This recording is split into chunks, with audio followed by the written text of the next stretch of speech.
আওয়ামী লীগ একটি বাংলাদেশের বড় রাজনৈতিক দল। স্বাধীনতা পরবর্তী সময়ে আজকে পর্যন্ত বাংলাদেশের রাজনৈতিক ইতিহাস, সরকার পরিচালনার ইতিহাস, মুক্তিযুদ্ধের ইতিহাস, যে কোনো ইতিহাস আপনি যদি পর্যালোচনা করতে যান, সেখানে আওয়ামী লীগকে বাদ দেবার কোনো সুযোগ নেই। তাদের নাম অবশ্যই নিতে হবে। আজকে আপনি তাকে ফ্যাসিস্ট বা যে নামেই আপনি ব্র্যাকেট বন্দি করে সাইডে রেখে দেন, তাতে তো ইতিহাস মুছে যাবে না, ইতিহাস বন্ধ হয়ে যাবে না।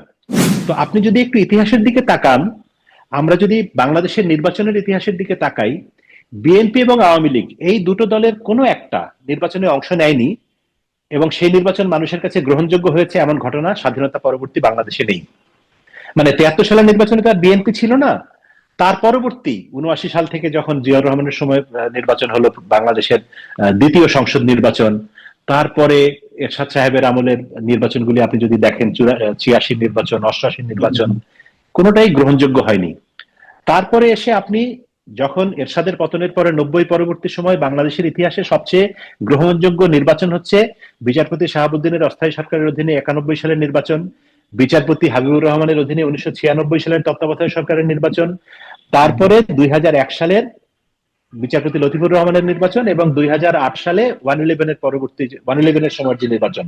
এই চারটি নির্বাচনকে বলা হয়, বাংলাদেশের মানুষ মনে করে যে এটি সবচেয়ে গ্রহণযোগ্য নির্বাচন স্বাধীনতা পরবর্তী সময়ের। এর বাইরে অনেকগুলি, 96 15 ফেব্রুয়ারি একটি নির্বাচন হয়েছে, যে নির্বাচনে আওয়ামী লীগ অংশ নেয়নি। শতভাগ গ্রহণযোগ্যতা পাওয়ার জন্য অবশ্যই বিএনপি এবং আওয়ামী লীগ এই দুই প্রধান দলকে অংশ নিতে হয়েছে, অতীতের ইতিহাস বলে। আজকে আওয়ামী লীগকে আপনি নির্বাচনের বাইরে রাখছেন, আইন করে হোক, নিষিদ্ধ, কি বলে এটিকে, রাষ্ট্রপতির যে প্রজ্ঞাপন করে হোক, যেভাবেই হোক, আওয়ামী লীগ নির্বাচনের বাইরে। এবং আওয়ামী লীগ একটি বাংলাদেশের বড় রাজনৈতিক দল। স্বাধীনতা পরবর্তী সময়ে আজকে পর্যন্ত বাংলাদেশের রাজনৈতিক ইতিহাস, সরকার পরিচালনার ইতিহাস, মুক্তিযুদ্ধের ইতিহাস, যে কোনো ইতিহাস আপনি যদি পর্যালোচনা করতে যান, সেখানে আওয়ামী লীগকে বাদ দেবার কোনো সুযোগ নেই। তাদের নাম অবশ্যই নিতে হবে। আজকে আপনি তাকে ফ্যাসিস্ট বা যে নামেই আপনি ব্র্যাকেট বন্দি করে সাইডে রেখে দেন, তাতে তো ইতিহাস মুছে যাবে না, ইতিহাস বন্ধ হয়ে যাবে না। তো সেখানে আওয়ামী লীগ যখন নির্বাচনে নেই, নৌকা মার্কার প্রার্থী, ব্যালট পেপারে যখন নৌকা মার্কা নেই, সেখানে একটা বিরাট অংশের মানুষ নির্বাচনের প্রতি নিরুৎসাহিত হবে।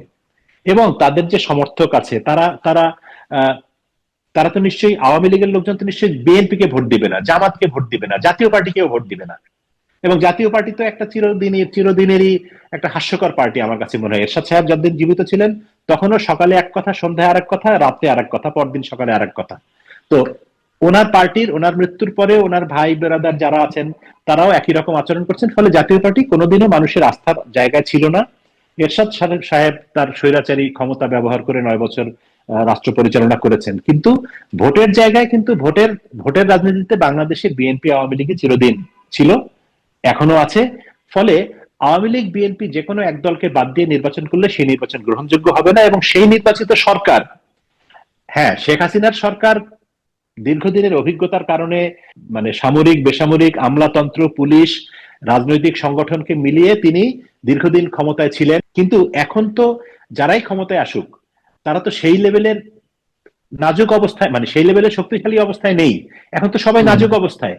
ফলে তাদের পক্ষে, যারাই ক্ষমতায় আসুক, তাদের পক্ষে একটা শক্ত রাজনৈতিক ভিত্তি তৈরি করে 5 বছর সরকার পরিচালনা করা, রাষ্ট্র পরিচালনা করা খুব কঠিন হবে বলে আমার কাছে মনে হয়।